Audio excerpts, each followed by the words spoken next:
The wind howled louder than it had in weeks, bending palm trees like straws and rattling the window shutters of the old guest house that clung to the sand like a memory. Caleb Morgan stood barefoot on the porch, staring out into the blur of salt spray and distant lightning. Behind him, the soft hum of a lullaby played from the radio inside Rosie's favorite tune before bed. He lit a hurricane lantern and set it near the door, its flame flickering against the screen. He'd weathered many storms on this remote stretch of the Florida Keys, but something in his gut told him this one wasn't just wind and water. That's when he saw her. A figure, barefoot, soaked to the bone, staggered down the sandy trail that led from the jungle road. Her white blouse clung to her skin, torn at the shoulder. Her hair, once likely golden, was matted and tangled, dripping with salt and rain. She looked half like a ghost, half like someone trying not to disappear. Caleb stepped forward instinctively. She froze, her eyes sharp, wide, terrified, locked with his. "Please," she said, her voice hoarse. "I just need to stay until morning." He didn't speak, just opened the screen door and motioned inside. She limped in, dripping onto the wooden floor, arms folded tightly as if holding herself together. "I'll get towels," Caleb muttered, still unsure who or what he'd just let into his home. From the hallway, Rosie peeked out, sleepy-eyed, and hugging a stuffed turtle. She tilted her head. "Daddy, is she a mermaid?" Claire managed a weak smile through chattering teeth. "No, sweetie," Caleb said gently, crouching next to Rosie. "Just someone caught in the storm." Rosie tiptoed forward and handed the woman her turtle. "He helps me when I'm scared." Claire's hand trembled as she took it. That night, Caleb laid an extra blanket on the couch and set a mug of hot papaya juice beside it. Claire had showered quickly and changed into one of his ex-wife's old t-shirts, loose and faded. She didn't speak much, just stared out the window, eyes tracking the thunderclouds like they were chasing her. Caleb stayed up at the kitchen table, pretending to read but watching her through the reflection in the glass. She hadn't given a last name, didn't ask questions, didn't want to be found. Around 3 a.m., she finally drifted off on the couch, curled like someone who had learned sleep wasn't always safe. Caleb let the lantern burn low and walked quietly to Rosie's room, brushing a strand of hair from his daughter's forehead. The storm raged louder outside, but inside, the house was quiet. Until the next morning. Caleb was charging his phone using the backup solar inverter, scrolling through a local weather app when a breaking news alert interrupted the screen. Wanted. Claire Winslow $1 billion cyber heist. Federal manhunt underway. Her face filled the screen, rain-washed, wide-eyed, unmistakable. Caleb's thumb froze. He looked toward the living room. She was still asleep, arms wrapped around Rosie's stuffed turtle. And suddenly, Caleb wasn't sure if the real storm had even begun yet. Caleb couldn't move. The face on his phone glowed against the dim kitchen light, the same face now resting peacefully on his couch, just a room away. Claire Winslow, accused of orchestrating a $1 billion cyber attack on a top-tier aerospace firm. National security breach. Fugitive. Dangerous. The kind of headline that didn't belong on a quiet island with broken hammocks and tide charts. But she was here, sleeping, vulnerable, wrapped in his daughter's blanket. Caleb slowly locked his phone screen and set it face down. What was he supposed to do? Call someone? Turn her in? He stepped out onto the porch, the morning sky bruised with fading storm clouds. Gulls circled the shore. The sand still bore the scars of the night's rain, pitted, tangled with seaweed. The ocean hissed like it hadn't caught its breath. Inside, he heard small footsteps.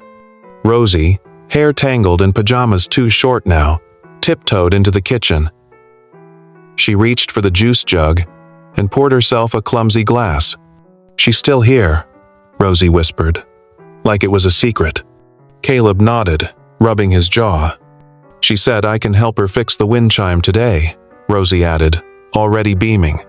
Claire stirred from the couch, blinking in the morning light, and Caleb turned to watch her sit up. For a split second, she looked like someone waking from a nightmare before remembering the nightmare wasn't over. Her eyes met his. He didn't say a word, just walked over and handed her a folded towel. Claire didn't speak either. She accepted the towel, gently pressing it against her face. "I'll leave soon," she said, finally, voice gravelly from sleep. "You should eat first," Caleb replied quietly. It was the safest sentence he could find. They sat on the porch steps together while Rosie gathered fallen shells in a yellow bucket. Claire watched the child with quiet admiration, like someone observing a world she wasn't allowed to enter. "I know what you saw," she said, softly. Caleb kept his gaze fixed on the sea. "The alert?" She nodded. "I'm not who they say I am." "Then who are you?" Claire was silent for a while. A breeze caught her damp hair, sweeping it from her face. "My name is Claire Winslow. I grew up in a mansion I hated, with a father who taught defense tech and fear in equal measure. I ran from all of it the first chance I got. I built my own company. Did clean code, ethical software, no weapons." She paused. Her voice tightened. "Then I found out he was using my research to fund off the book's missile development. Selling tech to people the government would never approve. I confronted him. The next day, my ID was revoked. My passport invalid. Bank accounts frozen. He used his company's own cyber forensics team to frame me as the attacker. Now, I'm the most wanted woman in America for a crime I tried to stop." Caleb studied her. "Why come here?" "I didn't plan to. I thought I could kayak to the mainland from a safe house in Islamorada. Storm hit. Flipped the boat. Swam for miles in the dark. Woke up on your shoreline." Caleb looked down at his hands, calloused, salt-worn. The same hands that had failed to pull his wife from the wreckage 2 years ago when the sonar glitched. Equipment bought from a firm his rescue team had been told to trust. He'd buried the name of that firm in the corners of his mind, but now it echoed, Winslow Dynamics. "You said your father's company builds weapons," Caleb murmured. Claire's lips pressed into a thin line. "And sonar. Radar. Stuff that passes safety tests until someone actually needs it to work." A bitter silence fell between them. Rosie came running up, holding a broken shell mobile. "Can she help me fix it now?" Claire took it with gentle hands. "Yes, baby girl, let's fix this one together." Caleb watched as they sat cross-legged on the porch, thread and shells spread between them like pieces of trust. Claire taught Rosie how to weave sea glass into the twine. Rosie giggled as a pelican landed nearby and blinked lazily at them. But beneath the laughter, Caleb saw it the way Claire kept glancing toward the tree line, the way her fingers tightened every time a distant boat motor echoed from the cove. She wasn't staying, and someone, somewhere, was still looking for her. That night, as he locked the front door and turned off the porch lantern, Caleb noticed something in the dark. A faint glint offshore. He stepped outside and squinted. A sleek boat, no lights, just the outline, bobbing gently, pointed toward the island, watching. The shape of the boat lingered offshore, like a shadow that didn't belong to anything. Caleb stood barefoot in the sand, the cool hush of the night tide swirling around his ankles, his pulse quietly drumming in his ears. The vessel didn't move, no anchor drop, no engine rumble, just silence. A dark silhouette against the moonlit water, too polished to be local, too quiet to be accidental. Back inside, Claire was folding Rosie's drawing into her back pocket, something Rosie had insisted she take for luck before bed. Caleb closed the door behind him slowly, keeping his voice low. "There's a boat offshore, not one of ours." Claire stiffened. She didn't ask for details. She didn't have to. Instead, she walked to the nearest window, brushed aside the curtain, and stared into the dark like someone scanning for a memory that never stopped following. "They've found me," she whispered. Caleb didn't answer, just locked the door and double-checked the latches like muscle memory. The room, once warm from laughter and seashell repairs, now felt tight, small. "What do they want?" he asked finally. Claire turned to him. "To make sure I don't talk. There's a network involved: military contracts, black funds, companies with clean names and dirty fingerprints. If I testify, they fall. If I disappear quietly—" She didn't finish. "Then why tell me?" Caleb asked, voice tight. "You could have stayed silent. Because you gave me a roof. Because your daughter gave me juice and called me a mermaid. And because I'm tired of being afraid." Claire sank onto the old couch, running her hands through her still damp hair. The weight on her shoulders seemed heavier now, as if it had followed her across miles of ocean and finally caught up. "I never wanted any of this," she said. "I was trying to do the right thing." Caleb sat opposite her, elbows on knees, staring into the old wood-grain floor. "Sometimes the right thing gets you burned." She looked at him. "You've been burned too, haven't you?" He didn't answer, but the flicker in his eyes was louder than any words. The sea had taken his wife, the sonar failure, the rescue that turned into a recovery, the silence of bureaucrats afterward, and the company stamped across every report. Winslow Dynamics. Claire noticed his shift. It was our tech, wasn't it? Caleb looked at her then, not with anger, not even blame, just grief, familiar and quiet. "Yes." She lowered her eyes. "I'm sorry." The apology hung in the air, fragile and honest. Rosie's voice broke the silence. She stood in the hallway with her stuffed turtle, eyes sleepy but wide. "Daddy, there's someone outside." Caleb was on his feet in seconds, Claire right behind him. He grabbed the emergency lantern, motioning Claire to keep Rosie back. They crept toward the side door, Caleb silently checking the window. Nothing. Then a knock. Light, deliberate. Caleb's hand tensed around the handle, but Claire stepped forward. "Let me." He hesitated, then nodded. She opened the door just a crack.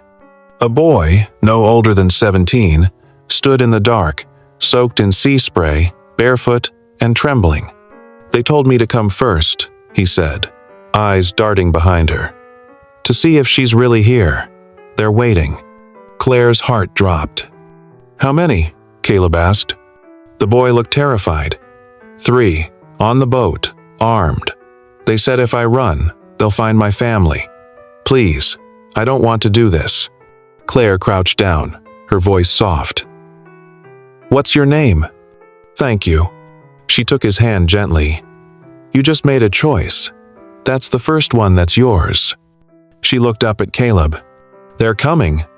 Caleb stood tall, every instinct from his Coast Guard days rushing back like a wave. But this time, he wasn't diving into disaster for strangers. This was his island, his daughter, his chance to protect what was left. He turned to Claire. "You said you're tired of running?" She nodded. He flicked off the lantern. "Then, let's make them wish they never came ashore." The wind picked up again, this time not from the storm, but from something else. A warning in the air. Caleb stood by the back shed, pulling open a rusted toolbox while Claire kept watch over Rosie, who was asleep again in the locked upstairs bedroom, clutching her turtle like an anchor. "This whole island," Caleb muttered, strapping his old diving knife to his belt, "was built for storms." Claire followed him down the steps, her voice low. "You've fought nature. This is different." Caleb looked at her. "Storms don't lie. People do." He handed her a flare gun. "You ever used one?" "Not in this context," she said, checking the safety. They didn't have long. "Thank you." The terrified teenage boy who'd knocked at their door sat curled in a towel by the porch. Caleb had given him food, dry clothes, and something even rarer, relief. Thank you's hands still shook, but he spoke clearly now. "They've got comms gear. Infrared. Told me they'd make it look like an accident. Drown you both, burn the house. Say she panicked and ran. They've done it before." Claire's face hardened. "Who hired them?" "Thank you," shook his head. "They only said the target's a liability, and that she'd never testify." Caleb crouched beside him, steady voice like seawater smoothing stone. "You're not going back to them." Thank you blinked. "But what if they find my sister?" "They won't," Caleb said. "Because they're not leaving this island." By dawn, the island was awake. But not with birdsong, there was a different kind of preparation. Caleb moved like a man who knew tides and trouble. He secured the house windows with storm shutters, set trip lines between mangroves with fishing wire, and submerged a backup radio in a sealed jar by the old lifeguard post. Claire followed him, asking nothing, absorbing everything. She saw how his grief hadn't dulled his skill, it had refined it. Quiet. Exact. "You're not just a guest house owner," she said finally, watching him rig a signal mirror near the dock. "I was a rescue diver," Caleb replied. "Now I just save what's left." Late morning brought silence. The kind of silence that came before a strike. Claire stood by the porch, watching the shoreline. Her pulse thudded in her neck. The house, once so full of peace, now felt like a pressure cooker. Rosie was safe, hidden beneath a crawlspace floorboard with coloring books and a walkie-talkie. Thank You stayed close, armed with a flare and strict instructions. Caleb returned from the trail, salt dried in his beard, sweat on his brow. "They'll come by land," he said. "I've sealed the south end. If we hold position, we'll see them before they see us." Claire looked him in the eyes. "Why are you doing this?" He didn't hesitate. "Because I believe you." It happened just before noon. A sharp snap one of the tripwires by the north trail. Then another. Claire raised the flare gun. Caleb motioned her to the right. They flanked silently, moving like shadows through the palm fronds and thick salt brush. And then she saw them. 3 men camouflaged, armed, moving in tight formation. They weren't bluffing. These were professionals, and one of them was carrying a body bag. Claire froze, every instinct screaming, but Caleb didn't. He threw a piece of coral from behind, cover hard and fast. The sound startled the men. They split formation, one turning toward the noise. Right into Caleb's trap. Snap. The hidden net released from above, entangling the man in thick twine, yanking him off his feet and slamming him into the damp sand. The other 2 turned guns drawn firing into the trees. Claire ducked, heart pounding. Caleb motioned her forward. "Peer," he whispered. "Go." She sprinted low through the trees, breath ragged, ducking behind the overturned canoe near the dock. One of the men followed methodical, ruthless, closing in. Caleb engaged the second man in the brush, old diving instincts alive again. He grabbed a fallen oar and swung low, knocking the man off balance. A brutal struggle in the sand. Caleb took a hit to the ribs, but slammed the butt of the oar into the man's temple, dropping him cold. On the pier, Claire crouched behind a piling.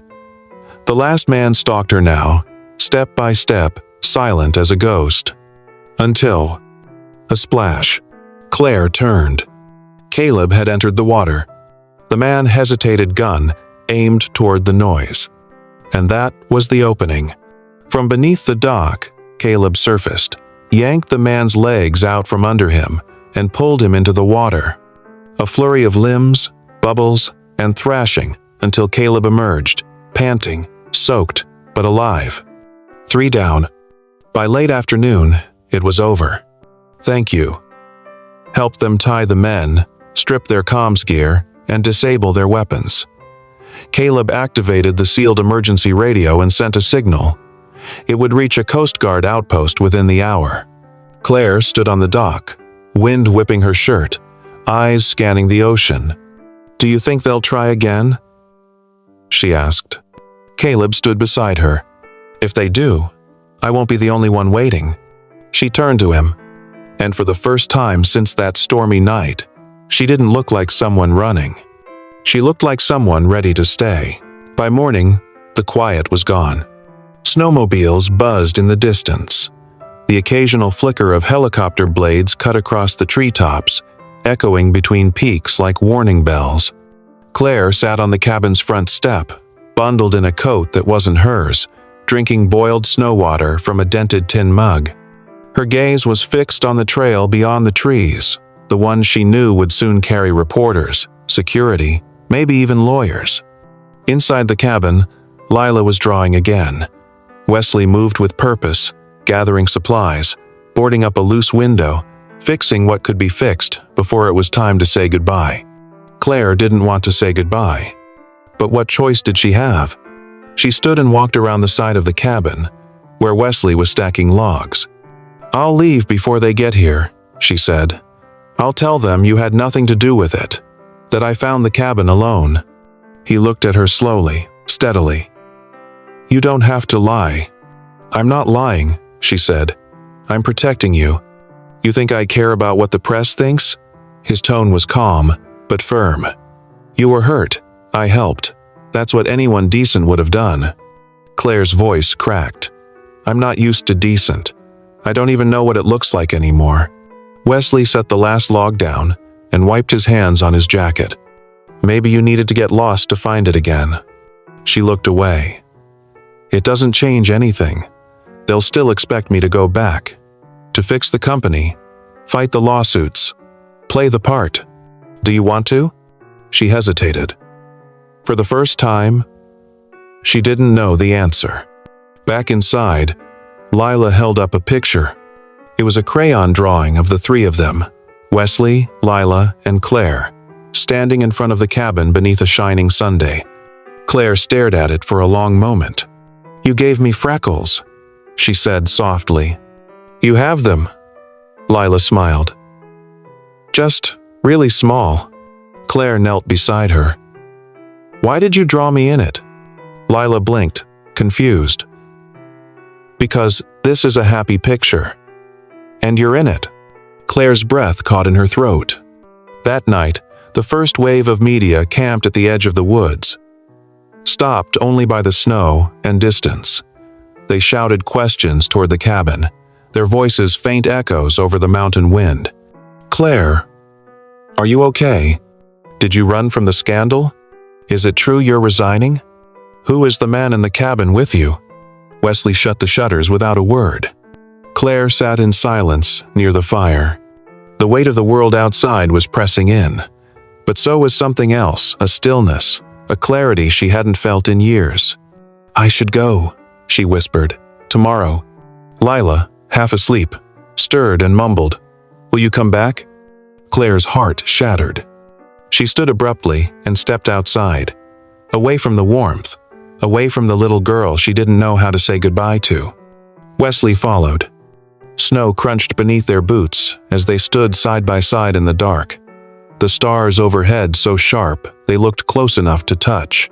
"She loves you," Wesley said. Claire nodded. "I didn't mean for that to happen."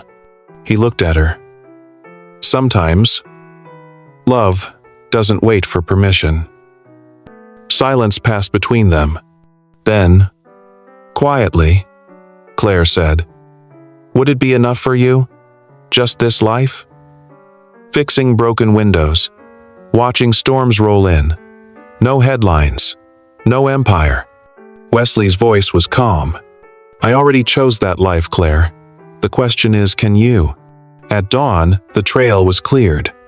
The press was held back by a perimeter of rangers, but a black SUV rolled quietly up the snowy path. A driver stepped out, then a woman in dark glasses and a navy coat. A lawyer. Claire watched from the window, suitcase in hand. Wesley didn't say anything. Neither did Lila.